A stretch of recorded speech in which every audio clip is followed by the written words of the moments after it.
வெளிப்படுத்தலின் புஸ்தகம் 19வது அதிகாரத்தில் 14வது வசனம் சொல்லுகிறது. வாசிப்போம். 19:14 வெளிப்படுத்தல் 10.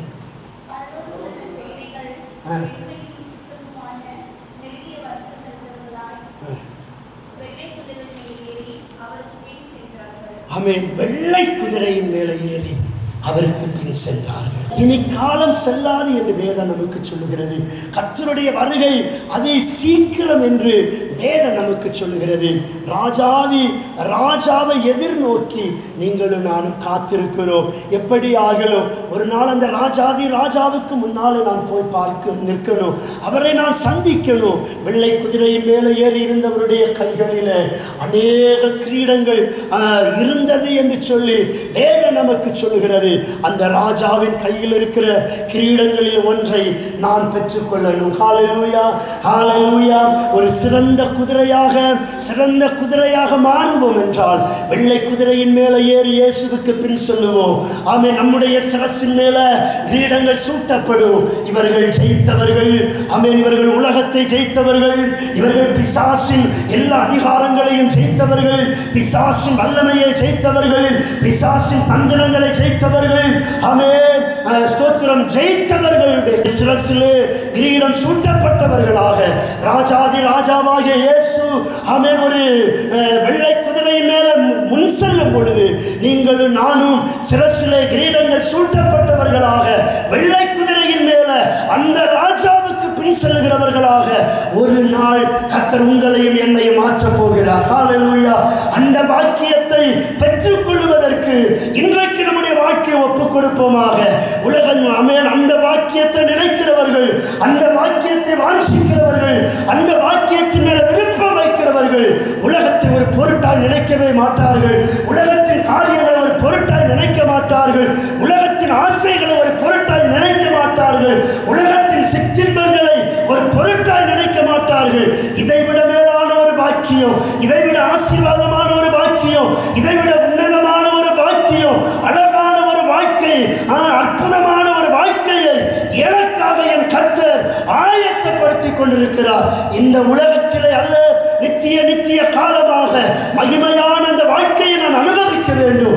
உலகத்தின் சிற்றின்பங்களும் உலகத்தின் மோகங்களும் உலகத்தின் ஆசைகள் எல்லாம் உலகத்தோடு நம்முடைய வாழ்க்கை முடியும் பொழுது அதுவும் முடிந்து போய்விடும். நிச்சயமானது ஆமென் அதற்கு பின்னாலே வருகிறது. தேவ பிள்ளைகளே, நிச்சயத்திலே நிரந்தரமான வாழ்க்கையின் மேல நம்முடைய கண்கள் வைக்கப்படட்டும். நிரந்தரமான வாழ்க்கையின் மேல நம்முடைய வாஞ்சை பெருகட்டும். இந்த உலகத்தின் காரியங்கள் எல்லாமே கொஞ்ச நாட்கள் தானே. வேதம் சொல்லுகிறது மனுஷனுடைய ஆயுசு நாட்கள் 60 அல்லது 70 வருஷம், பலத்தின் மிகுதியினால 80 வருஷம், அதற்கு மேலே சஞ்சலமும் வருத்தமுமே என்று வேதம் சொல்லுகிறது. 60 அல்லது 70 வருஷம், அதற்கு மேலே ஸ்தோத்திரம் பலன் இருந்தால் 80 வருஷம், அதற்கு மேலே வாழ்வோம் என்றால் வருத்தமும் சஞ்சலமும் தான். ஆமென். மற்றவர்களை வருத்தப்படுத்தி தான் நம்ம என்ன செய்யணும், அதுக்கப்புறம் வாழணும். அதுதான் இந்த உலக வாழ்க்கை. அதோடு முடிந்து போகிறது. ஆமென். நித்தியமான வாழ்க்கை அதுதான் நிரந்தரமானது.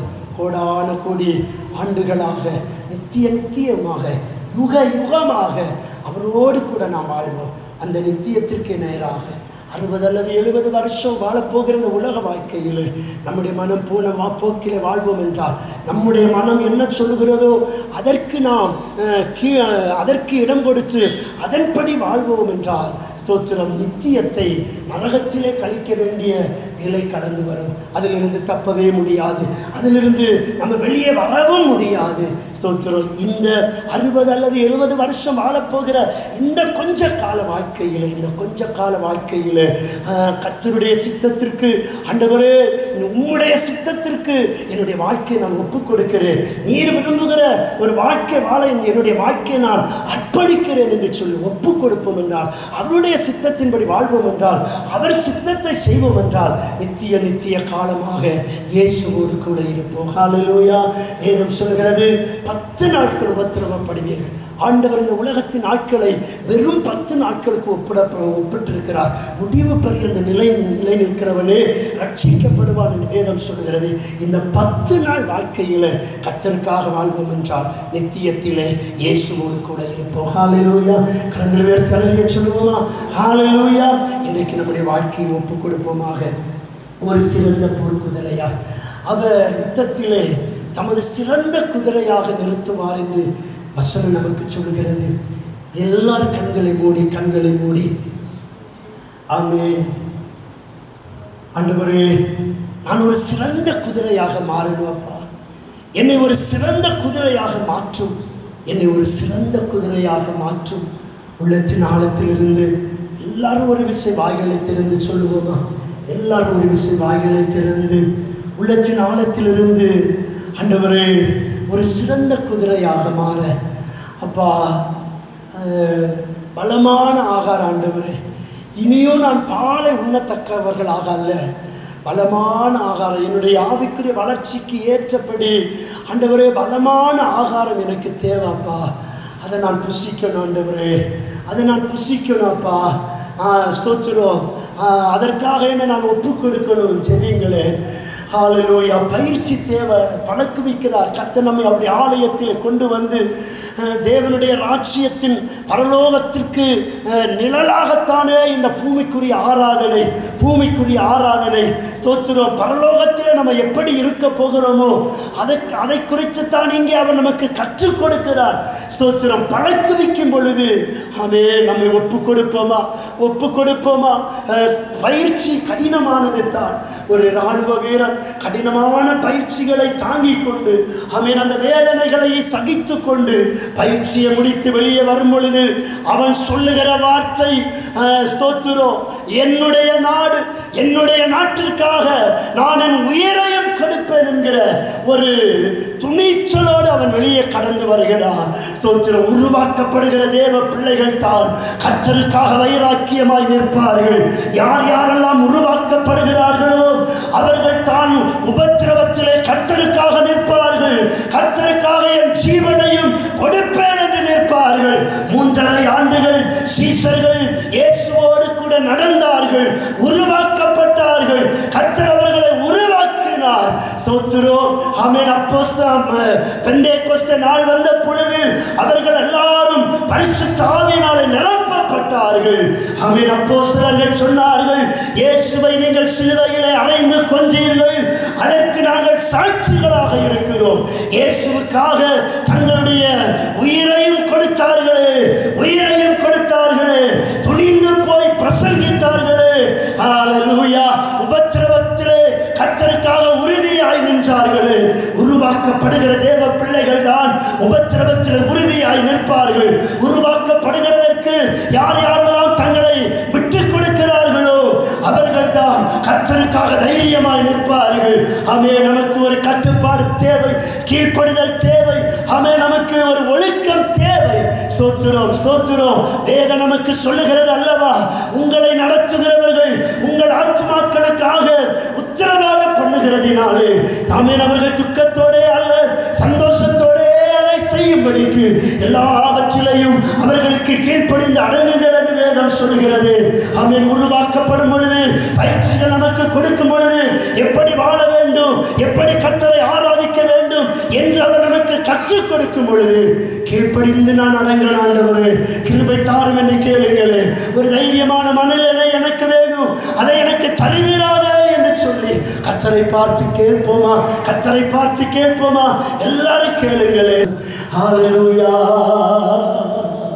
அழகாய் நிற்கும் யார் இவர்கள், திரளாய் நிற்கும் யார் இவர்கள், சேனை தலைவராம் இயேசுவின் போர்த்தளத்தில் அழகாய் நிற்கும் யார் இவர்கள், அழகாய் நிற்கும் யார் இவர்கள், திரளாய் நிற்கும் யார் இவர்கள், சேனை தலைவராம் இயேசுவின் போர்த்தளத்தில் அழகாய் நிற்கும்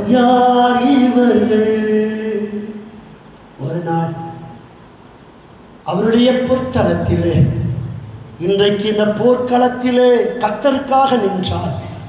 ஒரு நாள் அவருடைய பொற்தளத்திலே, பொன்னால் செய்யப்பட்ட அந்த தளத்திலே அவர் நம்மை கொண்டு போய் நிறுத்துவார். ஆமென். பூமியிலிருந்து ஒரு சத்தம், ஸ்தோத்திரம். அழகாய் நிற்கிற இவர்கள் யார்? அழகாய் நிற்கிற இவர்கள் யார்? இவர்கள் கர்த்தருடைய போர்க்களத்தில் நின்றவர்கள். கர்த்தருடைய போர்க்களத்தில் நின்றவர்கள். இவர்கள் மிகுந்த உபத்திரவத்திலிருந்து வந்தவர்கள். ஆட்டுக்குட்டி இரத்தத்தினாலே தங்களை தோய்த்து வெளுத்தவர்கள். தேவ பிள்ளைகளே, நம்முடைய வாழ்க்கையை அர்ப்பணிப்போமாக.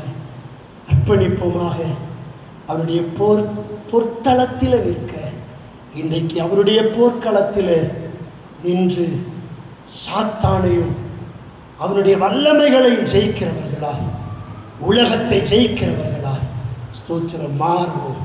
கர்த்தர் அவருடைய பலனை தருவார், கிருபைகளை தருவார். ஆமென். அவர் நமக்கு பயிற்சி கொடுக்கும் பொழுது அவருடைய சித்தத்திற்கு அப்படியே நம்மை அர்ப்பணிப்போம். அவர் நம்மை ஆசீர்வதிப்பார்.